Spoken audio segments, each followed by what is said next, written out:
This is Duke University. Global trade and environmental justice. Human rights issues are still. The term Ubuntu. About the Alien and Sedition Acts. Is making inferential discovery. The importance of an archive. The John Hope Franklin Center. The tradition of black prophetic thought and social justice of the black church has often meant that the black church has engaged black lives beyond the four walls of the church. This is a tradition that our guests, Reverend Sekou and Professor Obery Hendricks, know very well. Today, they join us on Left of Black to talk about their new books, God's Gays and Guns, Essays on Race, Religion, and the Future Democracy, and The Universe Bends Towards Justice. I'm Mark Anthony Neal, and this is Left of Black.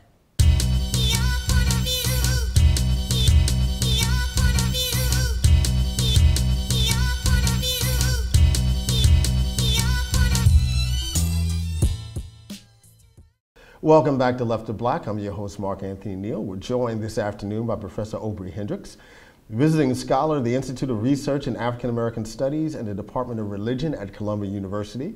The author of several books, including The Politics of Jesus, Rediscovering the True Revolutionary Nature of Jesus' Teachings and How They Have Been Corrupted, that's 3 Leaves Press, and the brand new book, The Universe Bends Towards Justice, Radical Reflections on the Bible, the Church, and the Body Politic, and that's Orbis Books. How are you doing today, Obery? Doing well there, brother. So thank you to have you on the show. I know you had the opportunity this weekend to go to the homegoing ceremony of Whitney Houston. Talk a little bit about your experience there, what you saw. I mean, there's been a lot of chatter about those 4.5 hours that were on the air on Saturday. But a lot of it really has to do with, you know, mainstream America, white America, really getting a sense of what this black church tradition is. Talk a little bit about your reflections of being there at the homegoing ceremony. Yeah, it was an extraordinary experience. What struck me was how dignified it was, and the breadth and the depth of the statements that were made about Whitney. It gave us a real sense of who she was. And I think it was representative of the best of the African-American church tradition, its celebratory nature, its dignity, up until the sermon. I must tell you. You know, it was, at a funeral you have eulogies. And Marvin Winans has said all week he wasn't giving a eulogy, he was giving a homily, you know, to preach a sermon. Right. Never made sense to me. But we had this sermon that does not represent the best of who we are, I think, because we had 3 songs performed, we had a sermon performed. Whitney's name was never mentioned in what was supposed to be a eulogistic moment, but we had time to hear about the prosperity anti-gospel, and so I had some problems with that. I don't think that represented the best of it. And I think that's a really nice kind of jumping off point to talk about the book. I mean, you open the book with this really interesting and really provocative discussion about, you know, where contemporary gospel music is, right? And by extension, really where the contemporary black church is. And I love the title of the section, you know, this quote from Kirk Franklin, "I am the holy dope dealer." And you go in deep to talk about the distinctions about what the spirituals represented for black America and what gospel represents now. Talk a little bit about how those reflections about gospel music kind of reflect on what you saw on Saturday afternoon in Newark, New Jersey. Yeah, in this essay, I sort of decry the real turn to depending on performance. Yeah. In black sacred music. Right, clowning, as you describe it.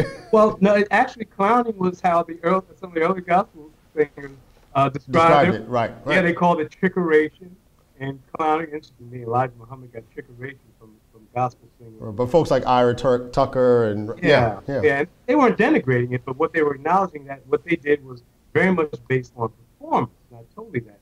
And Kirk Franklin, his statement, you know, represents that this music, in his view, and he's represented, I think, that it really is about changing how people feel. It's not about inspiring them, empowering them to change the world, to change conditions. It's to address the symptoms of social pathology and pain and suffering, but not the causes. And so the spirituals, of course, had an eschatology of liberation. They talked about we're going to be free one day. And they talked about the major motif was the Exodus. But in gospel music, it's like leave it to Jesus, and everything will be all right. There's nothing we can do. And it's just like Mark said, unfortunately, it's much like the opiate of the people. It changes the way they feel, but doesn't really empower them to address conditions. Actually, doesn't even mention the conditions. Yeah. So you can listen to gospel music, everything it says, and not have any sense of how exploited this moment of capitalism is for our people. And I mean, you mentioned, in fact, that contemporary gospel music almost has an apocalyptic version, of the world, right? That it's already ended, right? So everything is about, what happens afterwards. But you use this great quote from the anthropologist James C. Scott. The idea of what the value of black sacred music was the ability to make a space for a dissident culture. Can you talk a little bit more about how we have transitioned from that moment to the moment that we're in now? Yeah. Well, there's a section heading in, I think it's called "See No, Hear No, Speak No." Yeah. Speak no political evil. I think that's what it's called.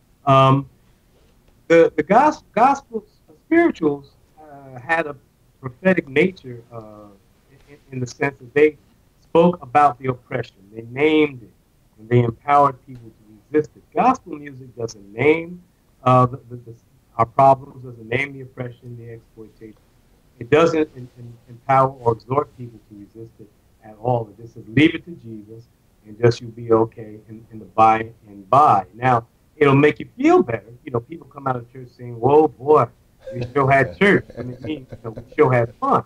And it just changes the way you feel, and it can assuage your pain for a minute. But if you do everything gospel music says, you will not change this society to make it more just, nor will you expect it to be more just. You will just turn to Jesus in the church and leave the world to the devil, as it were. The spirituals, though, had a different thing in mind. Now, the kind of critique that you just offer is one that we often hear about contemporary R&B, contemporary urban music in general, and specifically contemporary hip-hop, right? That hip-hop isn't conscious enough, it's not really engaged in the world that we need to navigate. Why do you think the gospel music doesn't get that same kind of critique? And part of it is obviously in terms of the vulgarity and some of the excesses of hip-hop. But for the most part, most folks don't think about gospel as really functioning that same way that we often criticize hip-hop music for. No, you're absolutely right. I think part of it is, as I say in this article, that gospel music, we forget that the spirituals really is foundational and therefore, I would say, normative black sacred music. Yeah. As we move into the urban environment and this a sense of defeat set in, gospel music, Dorsey said he started to bring good news and make people feel better. Well, folk have focused so much on how it ameliorates the emotional effects, the psychological effects, at least temporarily, of our suffering, that they give it a pass. It's like it helps us get through the day, it helps us get through the week, and so we'll give it a pass. And you're right, there's nothing vulgar in it, and so they've accepted it as, they've accepted this music as normative for us, just like so many blacks have accepted the body politic as being inevitable and unchangeable, I think. Yeah. You're watching Left of Black. I'm your host, Mark Anthony Neal. We're joined this afternoon by Professor Obery Hendricks, who is at the Institute of Research in African American Studies in the Department of Religion at Columbia University. And we're talking about his new book, The Universe Bends Towards Justice, Radical Reflections on the Bible, the Church, and the Body Politic. That's published by Orbis Books, 2011. A lot of folks have gotten to know your work, Professor Hendricks, recently on places like MSNBC and CNN, and as kind of a counter-narrative to what we're seeing in terms of national politics. On the one hand, we're looking at conservatives, largely Republicans, who are often offering very interesting critiques of poor people and working class cities that seem to be disconnected from the realities of what, you know, these cities and these folks are experiencing. And then if we go on the left, we don't nearly see a kind of passion for addressing these kind of lessers, you know, economically lessers in our society. Talk a little bit about what we're witnessing at this moment, this real disconnect between, you know, what might be a politics of Jesus in terms of how he would have thrown his lot in with the 99%, and what we see as a kind of politics of the 1%. Well, you know, what I talk about in a couple of chapters in that book on political economy. Mm-hmm. Supply side economics, yeah. Yeah. You know, I do point to, well, first, that it's lost that the biblical vision of society and of economic society is an egalitarian one. Yeah. The prophetic voice rose in the 8th century BCE. It stood up and said that the measure of society is not the way we treat our kings, the divine right of kings, but the way that we grant everyone equal rights, but also the way we look out for the least of these, the poorest and the most vulnerable. Now, what we're seeing in this moment is a moment in which the truth of the biblical witness is being subsumed by the interests of those empowered. And frankly, brother, put in basic terms, they are lying about what the biblical witness says. Yeah. They have distorted it to the point that they, you know, Russell Kirk says in The Conservative Mind that they must maintain, part of a bedrock tenet of conservatism is that they must maintain differences in classes. We see that in Rick Santorum. He says the exact same thing. Inequality is good, but he's such a Christian, and no one pushes back because they have conflated. They have replaced the very basic biblical notion of justice with the notion of interest.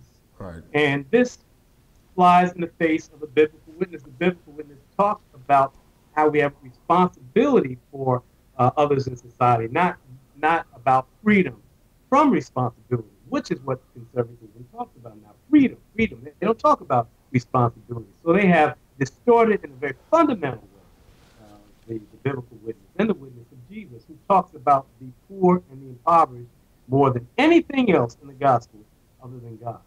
You know, we talk about Santorum and of course Romney, Newt Gingrich, and I'll throw Ron Paul into the mix. And when you listen to some of their rhetoric, and you know, you talked about this in relationship to Romney and the history of the Mormon Church to black folks, you know, as you wrote about in the Huffington Post back in January. I mean, when we look at this kind of amped up racial rhetoric that we're hearing from these men and some of their followers, I mean, are they simply bigots, or is there something else at play here? I think that there's bigotry there, but more important, I think the real lapse here is that they do not ask the fundamental question for Euro-Western Euro-Western ethics, which comes out of the prophetic period, and that is, what is the just thing? Yeah. They're talking about what serves just us primarily. What is in our interest? And I think that's the main question, and that's in that lack of concern for interest, of course, for justice, leaves room for all injustices, including racial injustice. Though we do know, let's face it, there is a racial component to the rhetoric as well. I mean, you make a very shrewd observation in talking about, you know, supply side economics and the impact of Milton Friedman and how this has kind of informed, you know, economic policy over the last 30 years. You know, it's not really founded on economic foundations, but, you know, what we're really seeing is kind of an ideological push for a certain notion of protecting, you know, that 1% as opposed to following sound economic policies. And of course, in some ways, 2008 is inevitable within that context. You know, if you're sitting here and you have the president's ear, you know, you get to offer him, you know, Obery Hendricks' sermon, you know, to get him to think about how going forward. I mean, what are some of the key points that you would make to the president at this point in time in light of the economic realities that we're in? This president, Obama. Yes, this president. Yeah, I tell him some things that he already knows, having being a lover of John Rawls and egalitarianism. I would remind him on the political level and on the level of the faith that he espoused it, that the measure of a just society is how it treats its poorest and its most vulnerable, number one. Number two, that we have a responsibility to ask the question, some form of the question, what is just, in every policy formulation. But if you can't do that, at least keep in mind that the basis of our ethical approach must be an egalitarian one, that everybody has the same right. By hearing your question. What are your thoughts about the 99% movement? I think that Occupy movement, Jesse Jackson and I talked about that. It is, again, it's traceable to the prophetic imperative of looking out for everybody, making sure that everyone has equal access, not equal outcome, but equal access to opportunity and the good things of life. Occupy movement is completely consistent with that. They're raising the contradictions, and it's completely consistent. Absolutely. We've been joined this afternoon by Professor Obery Hendricks, who is a visiting scholar at the Institute of Research for African American Studies and the Department of Religion at Columbia University. He's the author of several books, including The Politics of Jesus, Rediscovering the True Revolutionary Nature of Jesus' Teachings and How They Have Been Corrupted, and the new book, The Universe Bends Towards Justice, Radical Reflections on the Bible, the Church, and the Body Politic. Thanks for taking some time out to join us this afternoon, Obery. My pleasure. Thank you very much. Thank you. Welcome to Left to Black. I'm your host, Mark Anthony Neal. We're here at our studios here at the John Hope Franklin Center at Duke University. We are joined this afternoon by Reverend Osagyefu Sekou, author, documentary filmmaker, public intellectual, organizer, pastor, and theologian.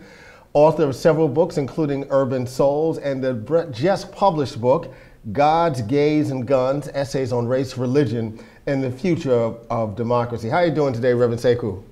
I'm wonderful, dear brother. It's so good to see you. It's been too long. Yes, it's such a pleasure to have you on the show. I was first introduced to your work shortly after Urban Souls came out. And I remember you were doing kind of a small tour thing with Cornel West, and to myself, I was like, who's this cat?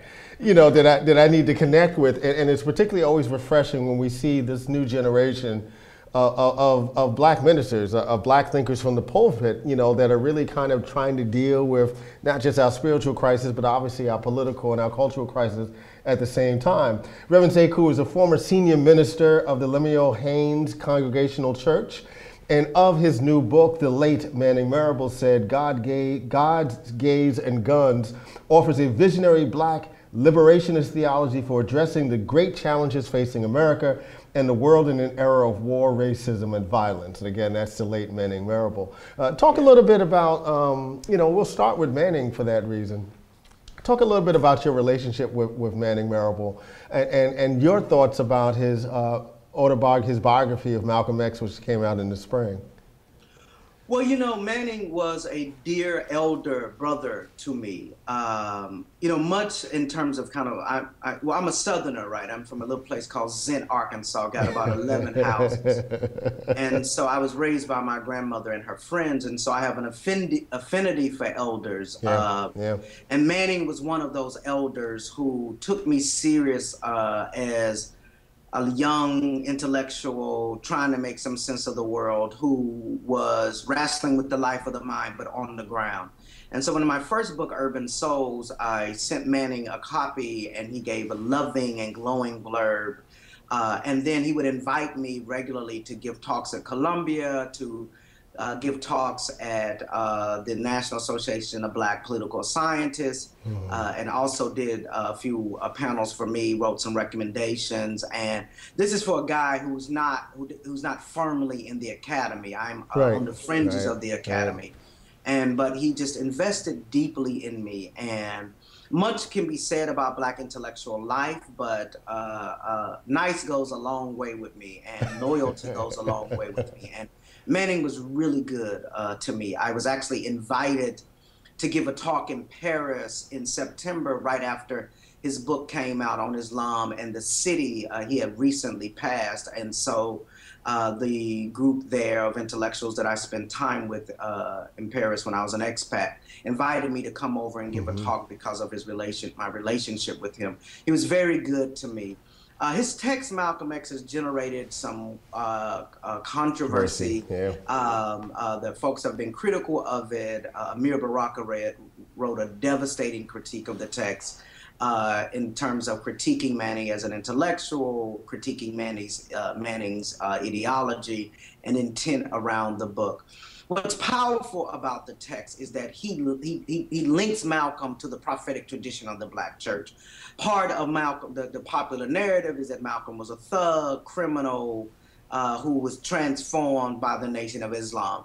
But I actually argued in Paris and argued now that what Manning does is locate him in such a way that we get this sense of Malcolm being connected to the prophetic tradition, given that his father was a Garveyite and a Black preacher, and that that one can make the argument that Malcolm's return through the Nation of Islam is a return to the prophetic tradition. It's a return to his own prophetic consciousness, because at one level, the Nation of Islam, as the Honorable Elijah Muhammad formulated it, is very much gleaning from the prophetic tradition of the Black church, given the Honorable Elijah Muhammad's proximity to the Honorable Marcus Garvey and all the kind of what Arthur Foss's work in 1930s around his small assessment of the Black church and what he calls Black religious cults, is that the Honorable Marcus Garvey's and Honorable Elijah Muhammad's in conversation with a variety of Black religious traditions that are emerging in that time and era, particularly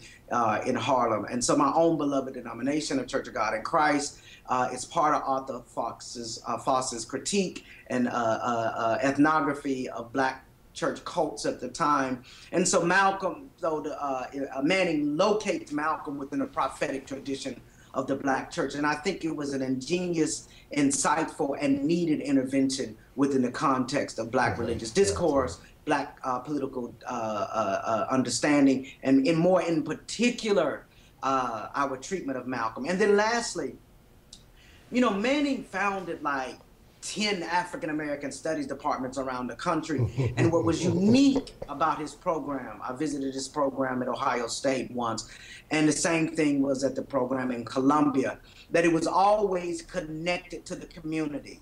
So you always had the options of doing some form of community service, some form of community activism connected to your intellectual project, and he demanded that his students link their work. And the last 20 years of his work focused on the prison industrial complex and criminal justice. And so that is the gift and genius. And unfortunately, he was the last of a dying breed. Of a generation.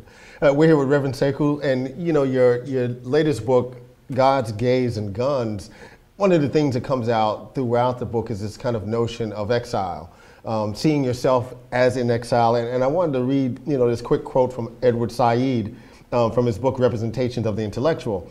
Said said, "Intellectual in exile does not respond to the logic of the conventional, but to the audacity of the daring, and to represent change, to moving on, not standing still." Talk about your own role in this kind of, this tradition of being in exile, as a thinker, as a theorist, as a social theorist, but particularly as a pastor and a minister and a theologian. Well, the great Edward Said's work has touched me so much, particularly his autobiography, his memoir out, I think it's Out of Place, and then Representations of the, I traveled with 3 books, Representations of the Intellectual, James Baldwin's Fire, The Next Time, and Albert Camus has a collection of essays called The Rebel. And so these, his collection of essays, I think it's Rebellion, Resistance, and Death. And these essays have had such an impact on me. Much of my own personal narrative, my grandmother got me when she was 55 years old. I was 6 months old. She saved me from a fate that may have been too terrible to tell. And so I was raised by elders, many of them who couldn't write their names. Miss Roberta couldn't write her name, but everything I know about being an intellectual comes from Black people who were exiles in the promised land, so to speak. And so part of my own outsider status that way, my outsider status in terms of not being credentialed in the academy, but spending an enormous amount of time lecturing at universities. I was an expat in Paris. I left the United States after the second term, shortly after the second term of George Bush. And then, and my own affinity of as an existentialist. I am, my own project is to call for a revival of the existentialist project, because I believe the struggle that we're in is a lot less about politics, but it's more about who controls the discourse. And so Obama, for instance, governs to the right because it's a right of center discourse. Right. And then those of us who stand on the left look like we've lost our minds because we're outside the normative discourse. And so the outsider status is one that is both painful and glorious. It's both a blessing and a burden to kind of stand outside of that, that process. And so for me as an exile, I am wrestling with the way in which humans make meaning for themselves. But it's an existentialist project that is a trialogue between between liberation theology of Latin America, between the French existentialist tradition and the prophetic tradition of the Black church. More immediately, one way I kind of image it is my grandmother inviting Albert Camus and James Baldwin to her kitchen table, and they eat a little sweet potato pie, right? And so for me, that trialogue informs my own project. And then as a minister, I am ordained. I am a third-generation elder in the Church of God in Christ. My grandfather and great-grandfather were elders in the Church of God in Christ. So I am a Pentecostal in that sense. Much of my work can be described as a Pentecostal hermeneutic of suspicion. I believe in signs and wonders. I believe in a certain kind of mysticism and metaphysical, that I believe when people of African descent choose to organize themselves in a certain way, that angels line up on their behalf, that they lean over heaven, the ancient ones lean over heaven balconies, rooting us on, and that they literally beseech the throne of the Great One on our behalf. And so there's a certain mysticism that comes out of African tradition and African-American rural Southern tradition. And then lastly, as a Black preacher, I believe in the Black preaching tradition right now. You all are blessed. The soil of North Carolina is blessed with the walking and the words of the great Gardner Taylor. So I believe in the great tradition of Black preaching. I believe in signs and wonders, but I affirm gay, lesbian, bisexual, and transgendered persons. I support a woman's right to choose, and then I bear a consistent critique of consistent hermeneutic of suspicion on the biblical narrative. So all of that makes me an outsider. So I'll never have a mega church, although I have a mega church ego. I won't get invited to certain conferences. I'll probably never be fully accepted into the academy, the Black Intellectual Guild by virtue of that. But I'm going to be faithful to the day I die by virtue of the, I got to be able to sleep at night. You know, one of the things I loved about your description of yourself just then, you know, your choice of language. When you talk about wrestling with traditions as opposed to wrestling with traditions, right? I mean, it does really speak to the way that you see your work as being fundamentally on the ground. Yes. And I want to go back, you know, you mentioned Obama in passing, and you write in your chapter on Barack Obama that his presidency was an electoral and existential victory. And I wonder, by those two choices of words, do you also see it as a political victory? Oh yes. Again, my concern is right. So Pentecostals, we place an emphasis on the pneuma, the spirit of it. Yeah. Right. That the Holy Ghost comes and possesses and quick. I felt something right there. Right. That so the existential and electoral and victory in terms of just winning the election. The existential is in terms of the way in which Black people envision themselves and a nation recasting itself. Right. That wonderful line from Donny Hathaway says, "Your image of me is of what I hope to be." Yeah. Right, right.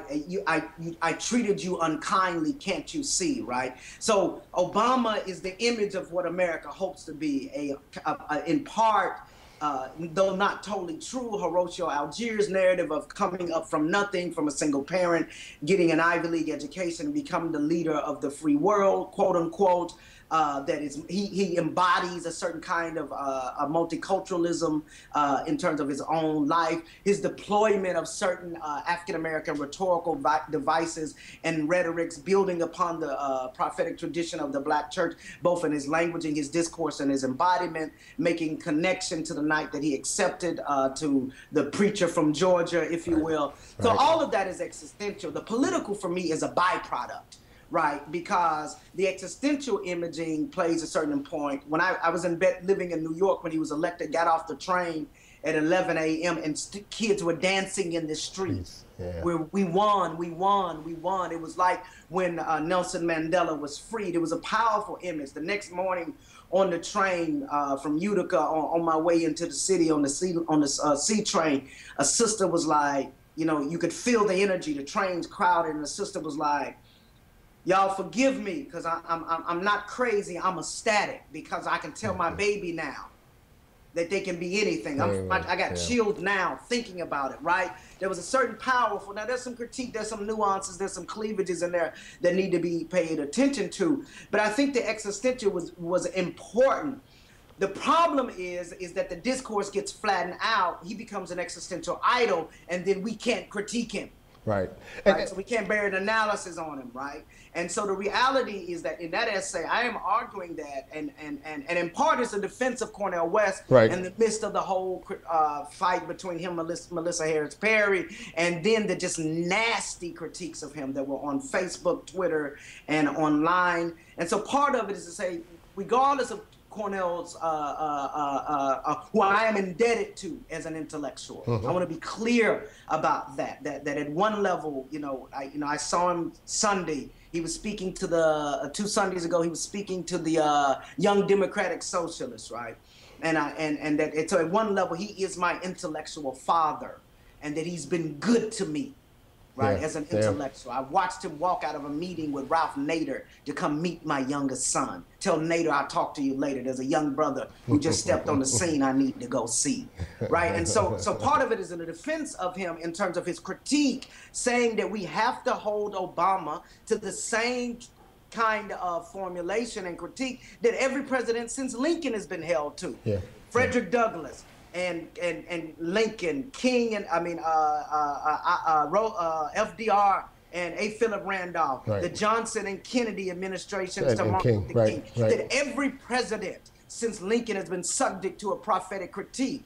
And that if we flatten the discourse out to only an insider strategy, right? So, because our thing has been protest, rhetorical and organized. It has been an insider strategy, and it's been electoral allegiances, right? But if you flatten everything out, because black folk gonna vote, hell, I'm gonna vote for them, right? So black folk, if you can only use an insider strategy, it flattens the discourse out, and then we can't have a real political critique of him. And so my own sense of calling is that existential critique is to create the space where he can govern to the left. Right now, all we have, the space, is for him to govern right of center. And if we don't have a prophetic critique as outsiders, bringing it to bear to him, if we flatten the discourse out, right? So we're going to support him in his mean spirit and draconian speech before AIPAC and say, no, dear brother, you can't go to war, Iran. You got to be able to be involved in diplomacy. And you may not know, I've been involved with the Fellowship of Reconciliation in some backroom conversations with the ambassador of Iran, as well as with the president of Iran. And we're pushing him to stand down, to allow a group of civilian diplomats to come view his nuclear reactors. And so we're saying we got to create the space. But if the guy can get up and go, we're going to go to war, we're going to, with this crazy piece of legislation that's coming out now in the Senate, 44 people supporting it. And if he doesn't hear any critique, right? If he doesn't hear critique, right, he has no other choice. So if you flatten it, and so I'm saying our tradition demands that you have to be held accountable. We're here with Reverend Sekou, who's the author of the new book, Gods, Gays, and Guns, Essays on Race, Religion, and the Future of Democracy. You raised this question about, we've given up this kind of space on the left to hold the current president accountable, as we have held every president accountable in that regard. And part of what you talk about in this book is the invisibility of a religious left. You know, to the point that most folk in American society not only think that the left is fundamentally anti-religion, but the idea that there is actually a religious left is something that's absolutely foreign to them. Talk a little bit about how the religious left can be much more viable and vital to conversations, you know, of social justice, of war, of all the conversations of the things that the left really needs to weigh in at this point in time. Well, you know, I take some of this up in an essay that is not in the book called Beyond Trivial Melodies, building upon George Santiago's text, his quote where he talks about if intellectuals don't connect themselves to institutions, they're a passing fad and they produce nothing more than trivial melodies. So I critique the black churches not being in conversation with Occupy, and I believe that's in part because we have not paid attention to the black religious socialist tradition with George Washington Woodbey, to others. There was a Herbert Harrison Memorial Unitarian Church in Harlem at one point. And so I think that's part of that. We've lost track of that tradition. Combined with is the Beltway insider discourse around. I wrote a critique of this Come Let Us Reason Together document that came out in 2009, all white evangelicals, because the left and the Democratic Party in particular was obsessed, liberals and the Democratic Party was obsessed with evangelical, who've always been on the wrong side of history. Billy Graham broke Martin Luther King's heart 4 times. Telling him that he shouldn't be doing civil rights, to slow down, right? King's response in a letter from a Birmingham jail is a critique and a response to clergy who are telling him to stand down, slow down. And King makes this courageous decision to go to jail on Good Friday, right? That's theology, right? And so when you think about that, so there's been a flattening out of that. Then the dominance of prosperity theology, which has become normative inside of black religious circles, even the most progressive of us, has flattened the discourse out. We've accepted the Wall Street theology as a normative theology. I think the way that the prophetic tradition is never going to be a majority tradition. I think that's probably, you know, right now this Bloody Monday, the anniversary of Bloody Monday. Last year I was privileged to be given an award by the National Civil Rights Museum, National Voter Rights Museum in Selma. Myself and M1 of Dead Prayers were given Keepers of the Flame Award. Malika Frontier, Rose Sanders' daughter, helped coordinate that or whatever. And I made a promise to them that I would continue the resurrection of the prophetic tradition in accepting that award from my elders. And I think the way that, and so it's never been a majority tradition. James Lawson, my dear, we're opening a James Lawson Center to train people in the tradition of nonviolence based on the civil rights tradition. No place in the country where you can be trained in that tradition. And James Lawson says only 10%, any city we went to, of clergy showed up. And so I think part of our challenge is to keep that alive. And I think the way that we do it is 3 fundamental ways. We must return to the biblical text. Can't organize black folk if you seed all the ground of the biblical narrative. You can't. So you got to return to the text. 2, you must take the culture of the people seriously, not Machiavellian. I'm not talking about a Linsky-style organizer. I'm talking about you take people seriously, a Gramscian intervention in the American left. And then thirdly, we have to have organized bodies. And for me, this choice that I've made is within the founding of the Freedom Church here in New York City, where we are going to engage in worship, witness, and the word in a way that keeps alive. Because many religious left leaders, we ain't got pulpits, right? And you got to be accountable to people every day. Somebody got to marry them and bury them. It makes you more humane. There's a certain tactility and eros in being with people and struggling alongside them. And so I think that might be one way that I've made a choice to anchor myself in Paris life. I could be wrong. An expat back in Paris. You know, my highest aspiration is to be a mediocre poet and an above-average novelist.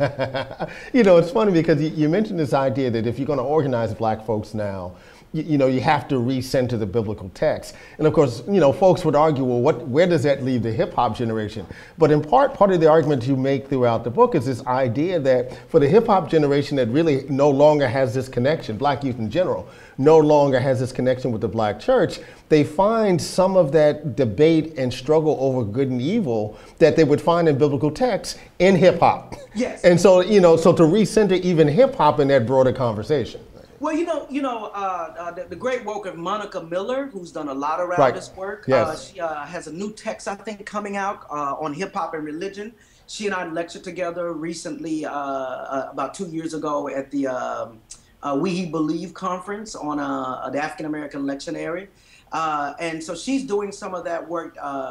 There's another cat out of Vanderbilt, Michael Brandon McCormick, who's doing some interesting stuff on homiletics and black rhetorical devices, right? There's also at Vanderbilt, just graduated, Tamora Lomax, Tamora's doing Lomax and Right. the Feminist Wire. So there's some stuff happening. There's a sister preacher, Yvonne Gilmore, who is with the Cornell West Theory, but she pastors in Columbus, Ohio. So there's something, Walter Hidalgo's new book called Beyond the Four Walls, The Rising Ministry of Hip Hop, and he's the assistant youth minister at Riverside. So there's some of that stuff happening there.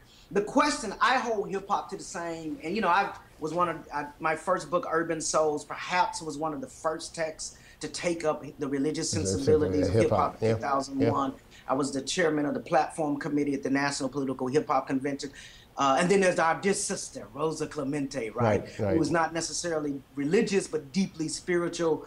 And so there's all of that happening. I think I want to hold hip hop to the prophetic critique, right? So right. And so in the essay, Spiritual Not Religious, which is reprinted from Emmett Price's new text on the black church and hip hop culture. Right. He and I are doing a signing together March 25th. Yeah, we're about to book him on the show. So. Yeah, there's a lot coming out in terms of that. The question is that will we hold it to the same prophetic critique, right? Right. And there's some of those forces within hip hop music. There's M1 and Dead Prez. There's the Cornell West Theory, that bananas track, Second Rome.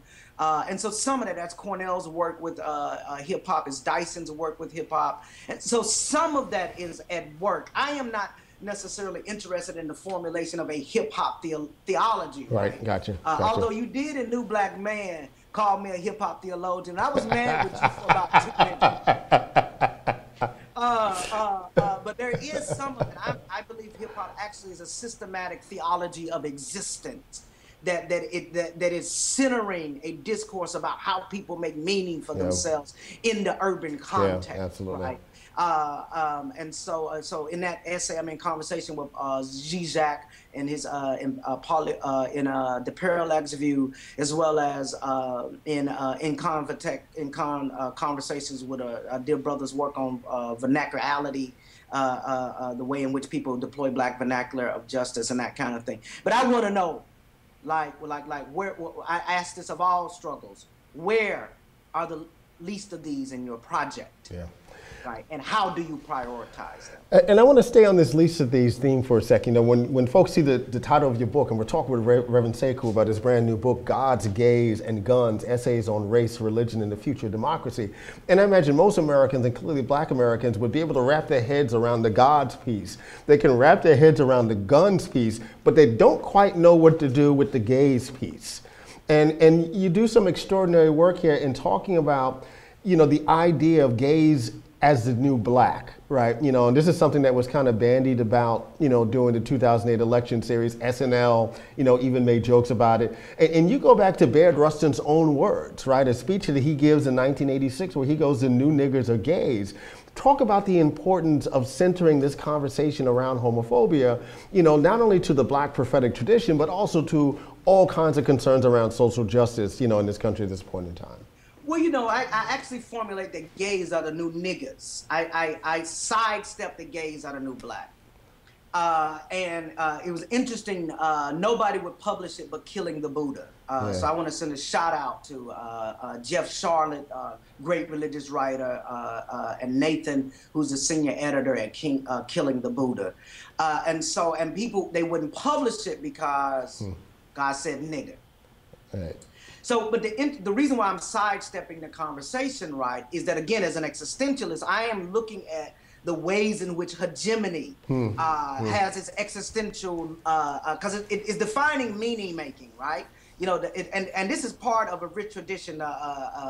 Carter G. Woodson says that you don't have to make a back door for a Negro; he go find it, right? That's an existential question, right? That's about he's going to make meaning of his niggerdom, his niggerishness, if you will, within a framework. And so I sidestep it because no, black people's struggle and gay people is not the same. Right. But even before I get to the philosophical argument, I come out of the black church.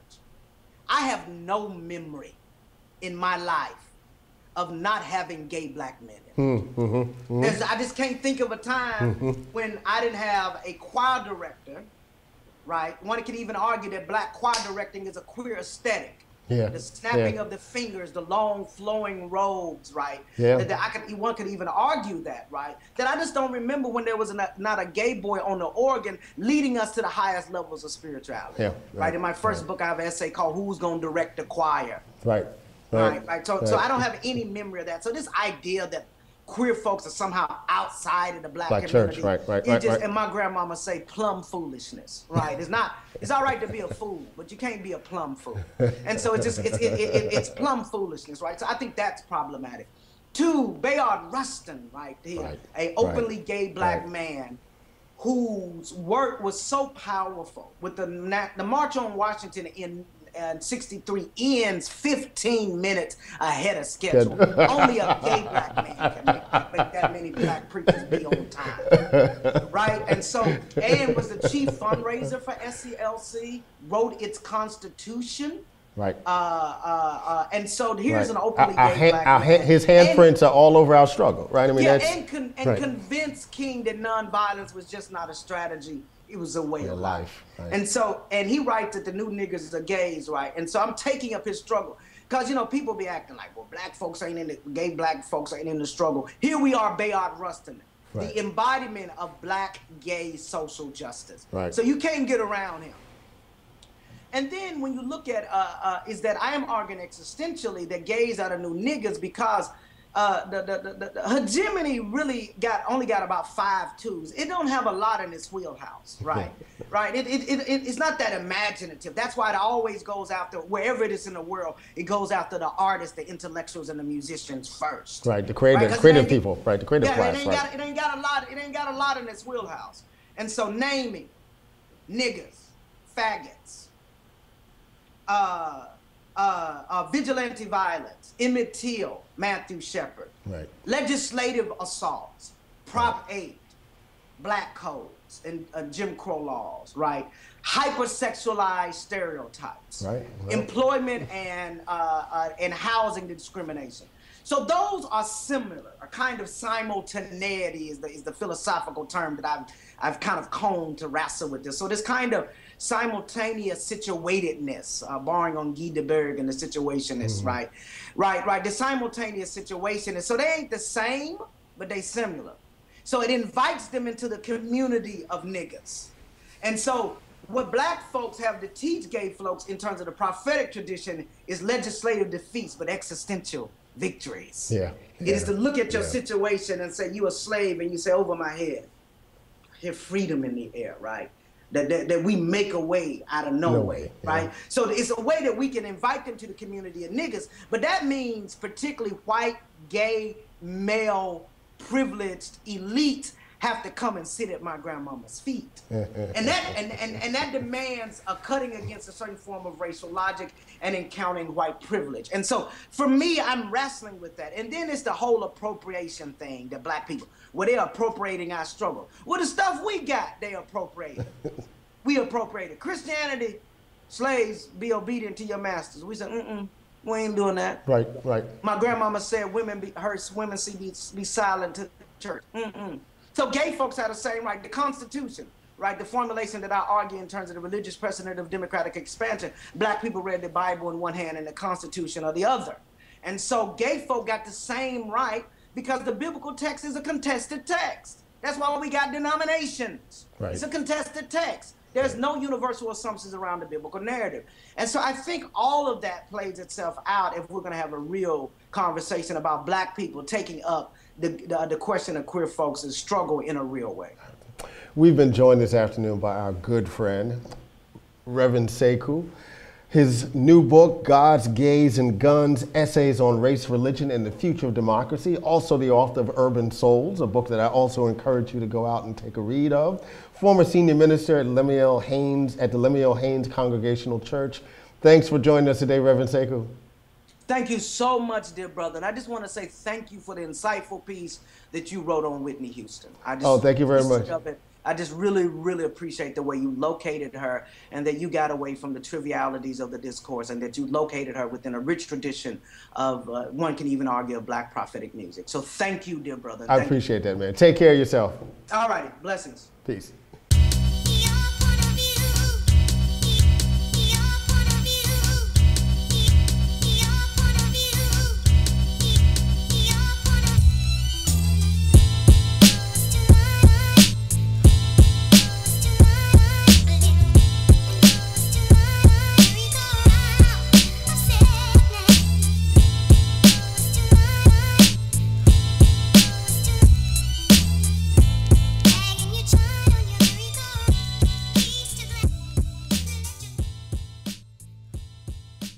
Produced by Duke University. Online at duke.edu.